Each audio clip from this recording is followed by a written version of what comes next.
সম্প্রতি রাজ্যের মুখ্যমন্ত্রী বলেছেন প্রতিটি স্কুলে বন্দে মাতরম গান গাওয়া ম্যান্ডেটরি, কিন্তু বেশ কিছু বেসরকারি স্কুল যেগুলো ইংরেজি মাধ্যম রয়েছে সেগুলো স্কুলে কিন্তু বন্দে মাতরম গান গাওয়া হয়। সেক্ষেত্রে সরকারের মিশনারি স্কুলও আছে।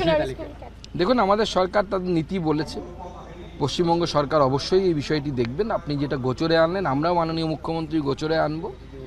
এবং দেখুন, দেশপ্রেমের সাথে কোনোভাবে কম্প্রোমাইজ করা যাবে না।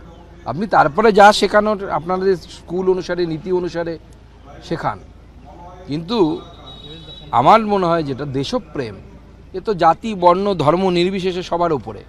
তো দেশপ্রেম নিয়ে যারা কম্প্রোমাইজ করার কথা বলবে তাদের পক্ষেই সরকার। ইংরেজি মাধ্যম স্কুলেও বন্দে মাতরম গাইতে হবে। বন্দে মাতরম তো ভারতবর্ষের জাতীয় গীত।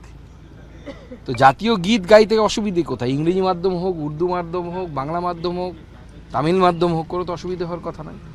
একসময় তো গোটা ভারতবর্ষের নেতারা যারা স্বাধীনতা সংগ্রামে অংশগ্রহণ করেছিলেন, সে ভারতবর্ষের বিভিন্ন প্রান্তের মানুষ ছিলেন। তারা কেউ তামিলনাড়ুতে ছিলেন, কেউ মধ্যপ্রদেশে ছিলেন, কেউ মহারাষ্ট্রে ছিলেন, সবাই বন্দে মাতরম গিয়েছে। বাংলা ভাষার অনেক লাইন আছে তাতে, তাও তারা গিয়েছেন। তারা তো ভাবেননি এটা বাংলার ভাষায় কিছুটা অংশ আছে, সেটা তাদের রাষ্ট্রীয় গীত হিসেবে গিয়েছে।